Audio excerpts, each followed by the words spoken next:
Mesdames, Messieurs, l'ex-premier ministre congolais Augustin Matata Mponyo est arrivé à Goma et il s'est exprimé par rapport à la situation vécue à l'est de la République démocratique du Congo. Et quelle solution l'ex-premier ministre propose par rapport à cette guerre?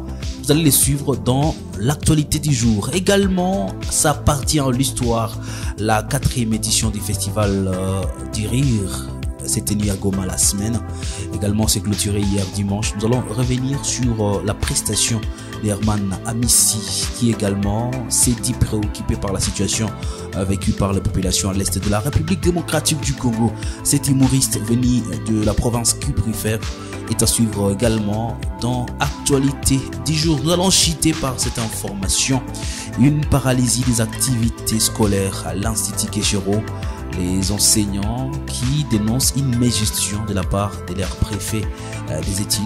Nous allons également en parler dans Actualité du jour. Mesdames, Messieurs, c'est un plaisir de vous savoir nombreux. Votre fidélité nous honore et fait de nous ce que nous sommes. Vous êtes nouveau sur la chaîne. N'oubliez pas de vous abonner et on se retrouve dans la deuxième partie.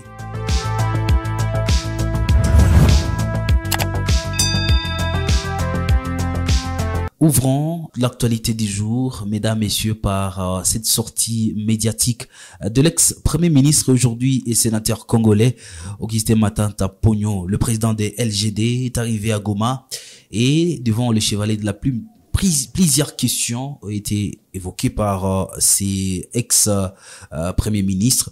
Par exemple, il a décrié une mégestion, en tout cas, à la tête de la République démocratique du Congo.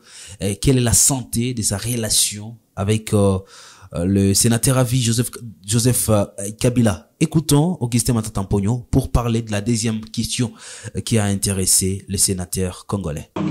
Je n'appelle pas l'ex, il est président. Je l'appelle le président Kabila. Mes relations sont excellentes. Pour preuve, je suis parmi les rares anciens du FCC et du BPRD qui n'ont pas rejoint l'Union sacrée. Je suis parmi les rares. Et je peux vous dire que nos relations sont excellentes. C'est un homme de conviction, c'est un homme réfléchi et il sait voir des gens qui sont en harmonie avec lui. Quelle solution faut-il envisager par rapport à la situation vécue à l'est de la RDC?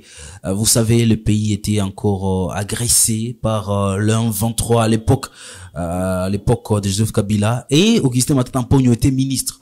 À ce sujet, l'ex-premier ministre congolais rappelle une opération Pomme Orange qui a défait ces groupes rebelles et aujourd'hui qui ont apparu et qui continuent à faire du mal au peuple congolais. Quelle solution Matata Mponyo pense qu'il faut faire ici et maintenant pour mettre fin à cette guerre?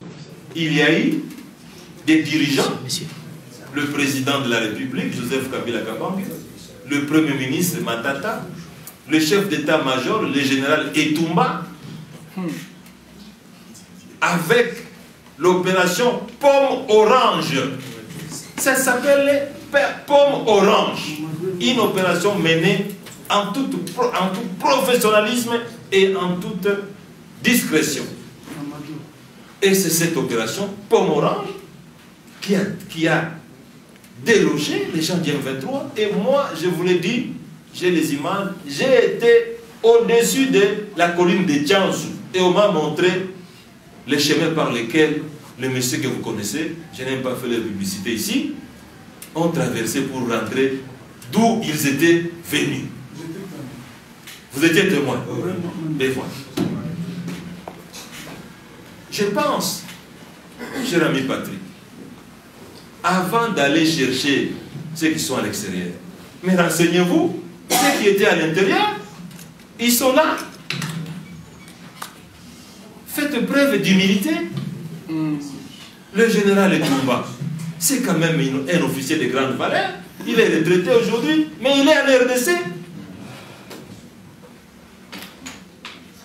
C'est lui, le concepteur, sous le leadership du chef d'armée, à l'époque, le président Kabila, le concepteur de l'opération Pomme Orange.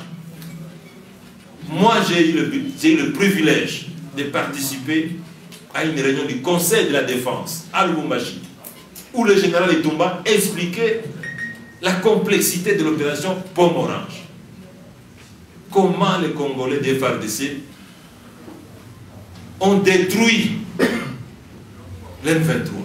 La 4e édition du Festival des Rires, en tout cas, partie en l'histoire. Nous attendons peut-être la 5e édition pour l'année prochaine.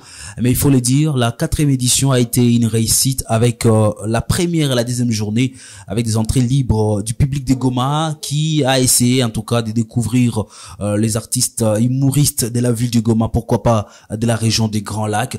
Parmi les grandes figures, les têtes d'affiche de ces moments culturel, Herman Amissi, en tout cas devant un public venu de partout, s'est dit consterné par ce qui se passe à l'est de la RDC depuis Lubumbashi. Il affirme devant les habitants de la ville du Goma que la situation en tout cas les préoccupe au plus haut niveau, et lui comme artiste il essaie d'apporter en tout cas, de rappeler les consciences des uns des autres pour que la paix revienne dans cette partie. Mais qu'est-ce qu'on peut retenir de la prestation de cet artiste en tout cas qui a mis le feu sur la ville de Goma? Suivant Herman Amissi.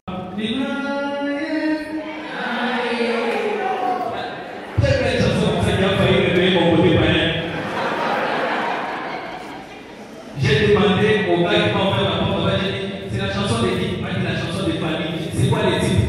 M'a dit un coup. J'ai pas voulu perdre le temps. J'ai sorti mon téléphone directement là-bas sur YouTube. J'ai écrit un coup comme ça. Oui, chanson famille. Titre, un coup. Nombre de vues, 56 millions. J'ai dit, ah, un coup, 56 millions. Si c'était deux coups.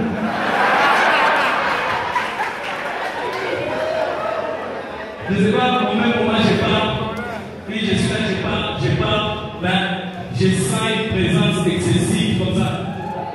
Des perruques. C'est fort. Je le sens comme ça, par ici. Je me dis, en ce moment même, si Dieu décide seulement d'envoyer un vent fort, donc je ne comprends pas. En l'espace de 2 minutes, on va se retrouver entre frères. Les élèves de l'Institut Keshero, obligés de rebourser chemin déjà le matin, et certains élèves rencontrés par le reporter de Kivu Morning Post ont affirmé avoir été à l'école, et après ils ont rencontré des portes qui étaient déjà fermées. Les enseignants de cette institution boycottent en tout cas le cours parce que ils estiment qu'il est inconcevable de poursuivre une année scolaire avec une mégestion qu'ils sont en train de décrier de la part de leur préfet des études.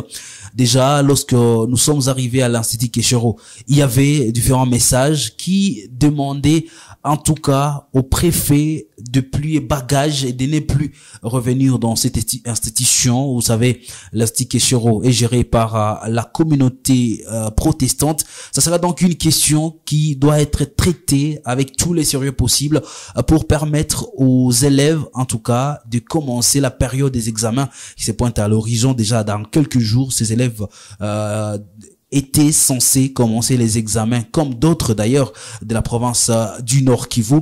Ça sera donc une question qui doit être traitée avec plus de sérieux pour voir ces enfants finir en beauté l'année scolaire. Et puis, on n'a pas eu la chance, en tout cas, d'avoir la réaction du préfet des études de l'Institut Keshero, même la réaction de la communauté protestante par rapport à cette question. Et on espère que d'un moment à l'autre, lorsque nous aurons la réaction de l'une des autorités, soit le préfet ou la communauté protestante, nous allons donc revenir sur cette question pour donner plus d'éclaircissement. Mesdames, Messieurs, merci à vous de nous avoir suivis. Restez branchés sur Kivu Morning Post.